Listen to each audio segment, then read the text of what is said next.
What are you saying, people? It's another episode of The Social Worker and the Mentor. Yes. Rob, bruv, we're getting through it, you know. I know. Making consistent episodes. It's happening. I know. What episode is this now? I think this is what episode. Let's see.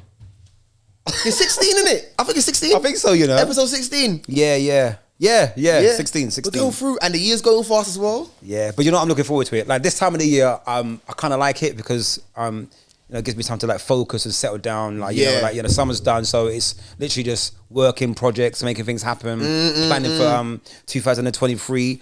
What's it? 12 weeks, you know, bro. Yeah, listen, people best start their Christmas shopping from now, you know. Yeah. So planning and preparation. But I'm good, you know, brother. I'm just busy, bruv. Same. I'm finding myself very, very busy like this time of the year now. It's like, you know, now that it's September, well, even October even. Yeah, that's it. Yeah, now it's kind of like grinding hard. That's it. You know, to the end of the year and stuff like that. Yep. You know what I'm saying? But you know, I'd rather keep busy than not do anything in it, man. No, 100%. You know 100%. As long as there's progress in the business, that's the main thing, though. No, I agree. But now, welcome, guys. I mean, before we always start, Rob, you know, as we normally do, follow, like, subscribe, share, you know, at The Social Worker, a Mentor Pod. We are on TikTok. Yeah, that's it. We are also on Instagram. You can listen to us also on Spotify. And Rob, you know what? Bruv, we're on Twitter, you know. We don't really use it, you know that? Yeah, we got to start using it. We will. Yeah. We will. I think we got to like just interact a bit more. Also as well, I think soon in the next couple of weeks, like we should start to do maybe some Instagram lives. It could be just me, could be just you, could be both of us. Absolutely, yeah. It's just nice to interact with our followers as well. Yeah. You know, listen to some of their experiences, what they've gone through. Of course. It also gaining knowledge from them as well, learning from them as well. So you know, just stepping it up as well. But yeah, man. The progress is real, isn't it? The progress is good. But so Rob. Yeah. Episode 16, man. Yeah. So classroom behaviour. Yeah. This is for teachers, yeah. I mean, guys, just to say before we go in, we do recognise that actually it is social care and education. So what we are doing with the episodes is we're making sure that we are going to create a lot more balance. Do you know what I mean? Because we know that social care is massive, but education is also massive as well. So for teachers, don't worry. We're making sure we're creating that balance. And also for guests, don't worry. You are going to be coming on, you know, we've had lots of messages. It's going to happen, innit? That's it, Rob, classroom behaviour, man. Yeah, so I thought this is important. As we said, it's the beginning of the new academic year, which started, 3 weeks now? Yeah, 3 weeks now. Yeah. Into the new academic year. And I thought, do you know what? It's very important that this has to be discussed for teachers, obviously head teachers, but teachers and TAs specifically, and also inclusion officers. We're in a generation right now, unfortunately, and also not just this generation, where there's a specific behaviour that's normalised, but also quite worrying within schools. And I would say the behaviour of a normalised teenager. Not all teenagers, but there's a specific behaviour that's quite worrying inside the classrooms. And this is conversations I've had with teachers. This is also experience that I've had working in a SEN school and mainstream schools. Yeah. And I'm thinking, wow, like, how is that even allowed? Bruv, even improves as well. Because to be honest with you, I mean, I have gone to see young people, you know, when they're in school or improves. And sometimes when you hear, like, the reports from what the teachers are saying to you, that this young person's done this, they've thrown this across.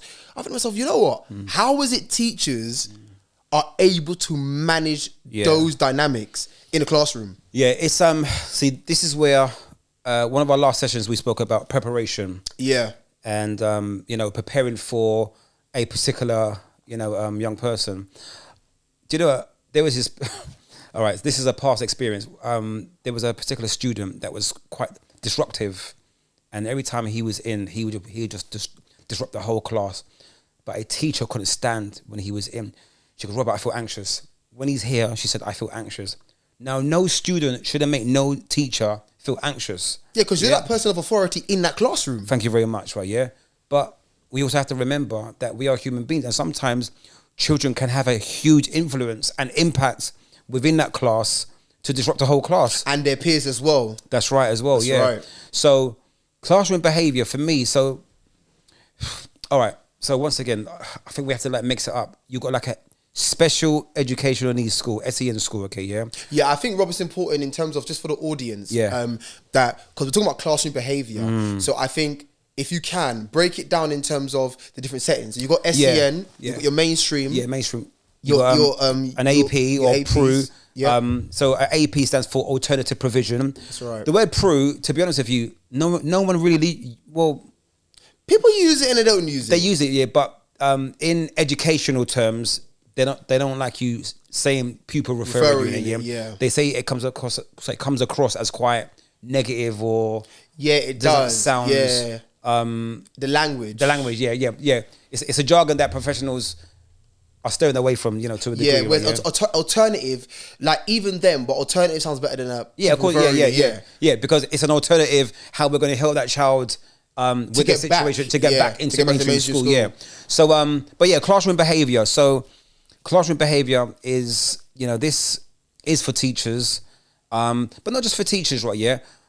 Any practitioners, whether it's college, and educational facility of some form, right? Yeah. And it's managing the behaviour. And I want to say managing, but it's it's about how they're gonna. It is about managing. It is, yeah. Yeah, because they've got some dynamics and that they've got to deal with whilst in the classroom. Like, you've got to teach, but you also have to be looking at your surroundings into your 100% as well, yeah. But all right, so a lot of teachers can, relate to what I'm saying. Okay,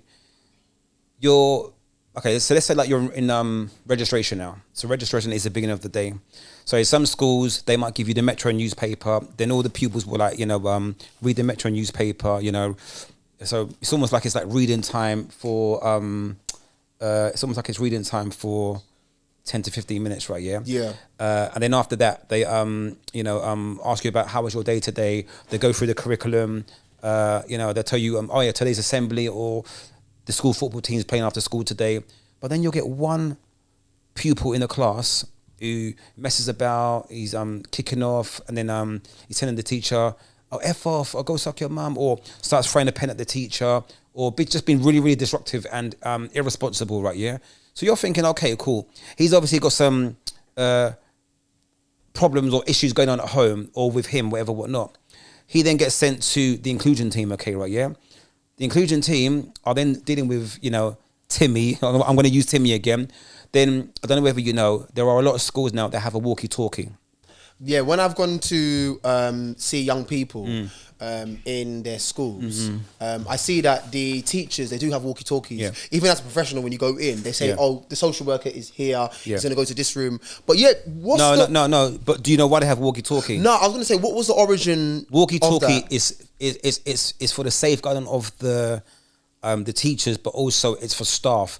Right. Now, initially, inclusion team who deal with the behaviour, they're the ones who are supposed to have the walkie-talkie. They're the ones that would like parole around the school, right? Yeah, they will parole like if the school's got like a third floor or second floor or first floor, depending on what year group. Specific teachers get assigned to like different floors. So okay, it might be George, you take year sevens. Year sevens this morning are on the third floor. Robert, you're going to be in B block. B block is the year 10s who are doing cooking or PE in that block or whatever, whatnot. So you're assigned and designated, to a particular group.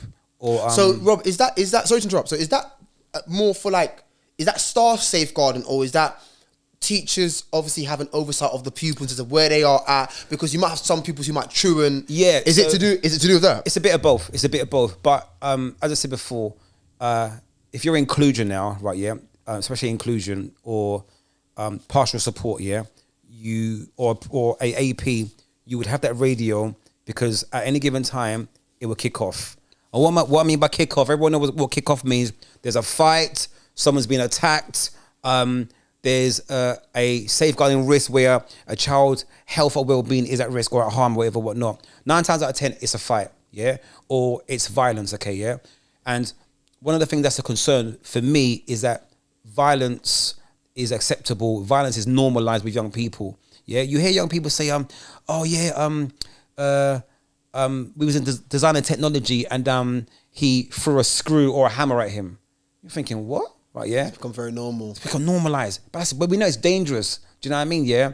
Or they're in the toilet and someone's head's been flushed down the toilet, or they threw someone's wig or someone's phone. It's concerning behavior. And the thing is, for me, it's the acceptance and the normalization of the concerning behavior that's acceptable to the young people, and they smile and it's happy. But what is a concern as well is that at certain times, teachers don't really have the control. And the question is, why don't you have the control? That's what I was going to say, because do many teachers now, Rob, feel that, and this is not me saying anything towards teachers, but do many teachers kind of feel that actually the demands now of being a classroom teacher, it is becoming a lot more difficult, because what you have got is that you've got a lot of very difficult children or teenagers whereby they're pushing the boundaries so much that, as you mentioned earlier, that the classroom behaviours that children are exhibiting is becoming accepted. And and also I want to ask, how does that impact upon the teacher? Because do teachers feel, actually, you know what, maybe this profession is not for me, maybe I can't do it. Do you know what I mean? If you could elaborate, Because all right, so when a teacher prepares her class, right, so she might do her lesson planner. I think I said this last week. So it don't matter what degree you have, you could have studied 100 years and have your degree or your qualification. It don't matter what your piece of paper says. It don't, bruv. Seriously, right? It doesn't matter. What matters, bruv, is how are you managing that class as a teacher? How are you gaining the respect of them? How are you managing to get through teaching them? Your piece of paper, this isn't a paper, your piece of paper does not matter. Yes, it does, obviously, because obviously... It matters, but what you're saying is once you get in there... Well, once you get in there, right, it's your people skills. Because remember, in order to teach these young people and difficult young people, right, is, all right, how am I going to manage her personality, his personality, his short temper, he's lazy... this one's not putting the work in. They're not putting the work in, right? Right. She's always late. Right. Yeah. So it's about motivation. How am I going to inspire? Right. But at the same time, how am I going to be prompt and firm as a teacher and as an individual? But can I ask you, Rob, when teachers are doing their teacher training, is like, say that obviously as a social worker, you qualify, you do your degree, is there modules that focus like on classroom behaviour? Because as a teacher, obviously, yes, you get your degree or your PGCE, but when they're actually teaching you, is there modules that tackle what me and you are talking about, to say that, okay, look, teaching just goes beyond just the curriculum. These are the other things that you're gonna have to do. But is there training on that? All right, well, to be honest with you, I'm going by my experience. I've worked in a lot of schools. No, trust me, I've worked in a lot a lot of schools, right? And most of the teacher training was not based on behaviour. This is what I'm trying to... Most of the training was based on just... And bruv, this is the point. The training in terms of... Because I think even now, as like a social worker who's listening to what you're saying, and having worked with teachers and safeguarding leads, I really do feel that the teacher training in terms of classroom, it needs to evolve into... Because when we spoke last time about the roles of teacher in safeguarding, we said in one of the episodes that we agree that needs to also evolve and change.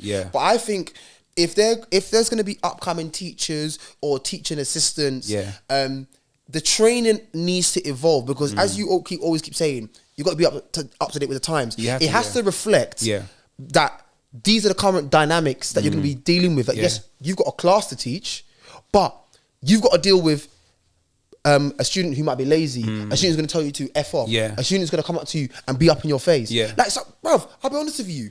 You see America? I don't know how the teachers in America have everything locked. Because some of the videos that I've seen on YouTube where some of the students are just throwing chairs and they're punching teachers and it's normal. But this is what I'm trying to explain to you though, bruv. It's the normalization. But don't get twisted, remember. So example, if you work in a PRU, Sorry, I'm all saying Prue now. Alternative provision, I'm all yeah, saying yeah, Prue, yeah. So if you work on an AP, so if you right, so there are certain schools that are open specifically for SEN children with behaviour issues. Okay, right, yeah, right. There are specific schools. I'm not going to name any. I'm not going to name any schools. Yeah, but there's provisions and schools that are there. Yeah, but there are provision, and so they're specifically there for a child that may have depression, self-harming. He might be in care. Yeah. Mental health. Okay, right, yeah, etc., right. So, but in that school, because it's a particular sort of school, right, yeah, Jimmy telling his teacher to F off every Monday morning is normal, because Jimmy might have an educational healthcare plan, yeah. And part of his diagnosis, right, yeah, might be how he regulates his emotions and his responses. That's right. So as a teacher, it's kind of like you have to, even though the behavior is not accepted, Yeah. you have to be mindful of the fact that actually this is a young person Yeah. who's got these things going Yes. on. So in the classroom, Yep. the behavior he's going to exhibit, Yep. though it's not normal, that's Yep. going to be his normal because of his needs. right. I'll give you another example, right, yeah. So I remember, in fact, this is quite a known. So there are certain children that might have, autism or Asperger's or specific needs, whatever, whatnot, ADHD, right? Yeah. And there are certain children that don't like to wash, or they only bath on certain days. Now you're thinking, what do you mean they only bath on certain day? So there's children I've worked with. Oh no, I'm only going to bath on a Wednesday, because part of their program, their particular program as a young person is, right? Yeah, they have to bath on a Wednesday. It's repetitive behavior, bruv. Do you know where I'm coming from, right? Yeah. Yeah. Now, in turn, that causes that young person to get bullied within the classroom, yeah? Because, he smells, he always stinks and everything, right? He don't understand that, right? Listen, you've got a bath every day. You got to brush your teeth every day. Do you know where I'm coming from, right? Yeah? But for him, it's normal. But what it is, it gets accepted in that school because it's a specialised school. But then also, bruv, just to land on what you're saying as well, then what tends to happen is that if, say, that young person's experienced and getting bullied, he's going to start to lash out because that's his normal. Yeah. Yeah. But then people are saying, no, you got bath every day. Yeah. Then they start calling him names. Then he starts lashing out in the classroom. Yeah. Then that teacher has to deal with that. Yeah. And deal with the people around Yeah. who are bullied. Do you know, like, people, this is deep stuff what Robert is saying to you about teachers, It's deep stuff. I'm going to be honest with you, brother, right? Yeah. And it's very rare that I use this word. And do you know, the words actually flew by me in my head, right? Yeah. The word I'm looking for is, it's draining. It's draining. Yeah. It's, you have anxiety, right? Yeah. Even before you, because let me tell you something, bruv. There are some times in the past, do you know, when I first started as a teacher assistant, I'm not gonna lie to you, right? Yeah. All right. So I'll tell you one of my first times. I think I said this before. Yeah, you did. Yeah. I think so, yeah. For my first day at the school now, this boy told me to fuck off. No, he goes, oh, fuck off, go fuck your mum. Excuse my French. I think I'm just being real with you, right? And he said he threw chicken fillet. Yeah, and he threw like chicken nuggets at me. I'm like, chicken nuggets, yeah. Rah, what? I was mad, bro. I had to go in the toilet to calm down. And at that time, remember, I was new to the job. And remember, when you work with young children, you have to have patience, tolerance, understanding, but you empathy. have to have resilience as well. Yeah, 100%. Yeah. But it's the patience and the tolerance that more than anything else. That will get you through. It's the patience and the because you got to tolerate a lot, right? Yeah. You also got to remember, which I learned as well. Don't take it personal, right? Yeah. Because remember that young person 9 times out of 10 they're going through something. Well, that's what I was going to ask you, because I was going to say to you, Rob. What would your message be to teachers who, what we're talking about is deep stuff. Do you know what I mean? And what would you say to teachers, who experience this? How is it? Obviously, so don't take it personally. But how would you advise teachers in terms of what they're going through? Because I think from the outside, and people just think teachers, you just teach and that's it, and it's all hunky dory. But it's not, because I've been to some school. I've been to see some young people in some schools. And I've gone to certain alternative provisions. Yeah. And sometimes when I've been in there, not even doing the observation, but I might go to see the young person talk to, and I'm just hearing it left, right, and center. So what would you be saying to, your colleagues in education in terms of? See, time. See the word time. Time, bruv. Time. Time. The clock. Yeah. Time. Time is not on a teacher's side, because the day just goes woo, so quick. They haven't had time to deal with Timmy or Jason or Eric or Barbara or whatever, whatnot. But the thing is, it's working alongside the parents. Sometimes you're thinking, when Joshua comes into the classroom and Joshua's just behaving, you're thinking, rah, is his parents not dealing with him? Like, how are they raising him? Because remember, you're spending time with these children on a day-to-day basis, and you're really getting to know their personality. Yeah. And you're getting a little glimpse of sort of like their upbringing, when you meet them. It's true.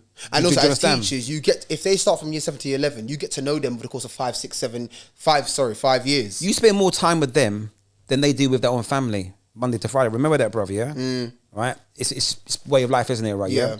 But the key is, for me, right, yeah, is you have to shut it down straight away, right? You need to get the required support. You got to make sure that your team being your teaching assistant, have meetings with your teaching assistant, have meetings with your head of year or your head teacher, right, yeah? If you know beforehand that Larry, Josh and Barbara, they're the three that are just disruptive and they're causing you anxiety. Separate right, yeah? them. Separate them. Right, yeah. Get this requires. Don't be a superhero. Don't be quiet about it. Speak up. But let me ask you, Rob, one thing I want to ask you, yeah? When you're a teacher, because I remember when I was in school, there were some teachers where, like, I wasn't actually a naughty child, and I wasn't really rude. I was kind of like I was talkative and chatty. But there were some teachers, like, like the head teacher. Yeah. When the head teacher walks in the classroom, you're not going to try a thing. So how is it, like, as teachers, what I'm saying is, it's probably a stupid question, but how do you gain authority? I know it sounds sick. Like, do you know what? You know how I'm trying to articulate myself? I'm trying to say that because there's some teachers, some students know I'm not going to push the bar with this student. Like, I remember, like, there's a French teacher, yeah, she was from Ghana as well, yeah, African lady, yeah, from Ghana, innit? Yeah. My neck of the woods. Yeah, yeah. Every time I have my French class, I know I can't push it. Yeah, yeah. Because when, like, as soon as I get rude, nanny out, go, boom. Yeah. You can't push it. Then there's some teachers you're like, you know what? I could take the piss a bit. But how do you, as a teacher, how do you gain authority? I know what I'm trying to say, but I'm just saying, but how do you gain that authority to the point that not that pupils and students are scared of you, but it's like they know that, you know what? Now with Miss O, I can't try a thing. Miss P. He's not going there. Mr. A, nah, I'm not going to go there. But once again, bruv, all right, so I'll answer that in two different ways. Yeah. So once again, I've worked in a mainstream normalized school, yeah, okay, where it's normalized functioning, young people, they don't really have any behavior issues. The typical teenagers, they have their good days, they have their bad days, right, yeah? But I tell you what, you see in a mainstream school, yeah, it's a business, right, yeah? Right? They have it run regimented. Right? No, regimented. I'm talking, if you talk going from English to maths and you talk, detention. If you're not wearing your tie, detention. Yeah? Me and you could walk into the school and we're like, right, no. Are the children in the school? They're in the school. But what it is, the head teacher has it on lockdown. No, lockdown, regimented. Yeah, you can't do anything. Right. In an AP/Pro. I was gonna gonna ask you. I'll let you go for it. I was gonna ask you something, but go for it. In an AP/Pro, brother, different ball game. You're hearing "F you, your mum." Oh, he called me something. Oh, he said something on Instagram. Oh my gosh, guess what he said on TikTok? You're just hearing noise. You're hearing mayhem. I want to ask you a question, Rob, about that. You mentioned about structure and in the classroom, like, you can correct me if I'm wrong here. Education college, I'm asking Rob. Yeah. Correct me if I'm wrong, that classroom behaviour in mainstream, not to say that it's not bad, but it's more more lock off. It is, yeah. Now, in an alternative provision, it may not be as lock off because, as we said, we're aware of the fact that these will be young people and children who have additional needs. Yeah. But do you feel that the authority of a mainstream school supersedes that of an alternative provision? Because we've got these young people who are complex. Yeah. So the behaviours that we've got are so complex that, like, it's kind of like what they exhibit is normal. So what I'm trying to say is, why is there such a gap between the two? Okay, I know why there is a gap. Yeah. But well, you answered it. Yeah. Right? You said the word complex. Complex. Yeah. Now, let's not get it twisted, because I don't want this to like seem like APs within the London Borough are not able to run the children. No. Yeah. What they do, they specialise in putting together a structured, strong timetable for those young people, the young people's needs. Yeah. But one thing's for certain, two things are for sure, right? Yeah. George and Lorraine and Eric, right? Yeah. they're coming in. They're gonna come in every day in a bad mood. Yeah. They're telling you, what are you looking at? They're gonna want to have a fight. Yeah. They're gonna use vulgar, inappropriate language. And it may be you've done nothing wrong. You might say, "Oh, good morning." Yeah. Fuck off, miss. Sorry, but fuck off, miss. That's right. Fuck off, sir. Right. So it's gonna happen. Unfortunately, because it's normalized, but it's normalized because of the complex needs. Right. That's right. But at the same time as well, it doesn't mean that we can't manage the behavior. Sometimes I go into some schools, I'm thinking, whoa, because there needs to be an ethos in education, yeah, right, where we understand, but it's still got to be boundaries. That's right? that's what I mean. And you got to know. Listen, you're not here to play games. Yes, making friends is a bonus. You're here to learn. Yeah, so sit down, listen, but also as well, sometimes they can't sit down and listen. Because they might have ADHD. Because of their needs, their regulation, and that's what it is. So I think obviously when we're looking at classroom behaviour, it's not always, Rob, as clear cut to go and say, because there's competing demands that a lot of teachers have to do. And like I said, as a social worker going in, I only get a small snapshot, and even then I'm like raw. Yeah. So imagine if you're a teacher and you do it's like raw, you know. So I think there needs to be a lot more training and appreciation for education colleagues. Do you know as well? Sorry to cut you, but I do apologise. This is another thing as well. Like I'm a very creative person. Anyone that knows me, I'm a very happy-go-lucky person, whatever, whatnot. And when I do ask the students, I'm like, right, like what's school like? Like, do you guys enjoy it? Oh, school's dead. And it's sad that I keep hearing, I hear it all the time. Yeah, school's dead, school's sir. Whack. Oh, it's whack, man. That's a concern for me, right? Yeah. Because for me, young people don't enjoy education. Learning is about it's enjoyment. But I don't think young people enjoy education. They don't, right? Yeah. And for me, I've had this conversation with teachers as well.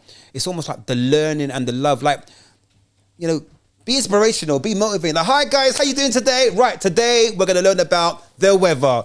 Oh, sir, the weather. You know, be, you know, outrageous. But maybe, Rob, that goes back. Maybe that's bigger than me. Maybe that's about the Department for Education. Maybe they got No. It's teaching. Teaching. So you think the actual specific teacher is how they teach? Well, I just feel like, you know, we all have a responsibility as social care educational professionals, right? Yeah, to motivate and inspire our young people and our parents because they're the next generation. You understand, right? Yeah. But if you're gonna do it, add some a bit of flavour in it. Oomph to it. Yeah. And a bit of kick. Come on, man. Yeah. Like inspire people. Like me, I get a kick out of inspiring people. Like I tell them I want you to be better than me. I want you to be 10 times better than me. Yeah. Earn more than me. Get more. Earn more than me. Yeah. It's true. Make better choices make better choices and decisions better than me.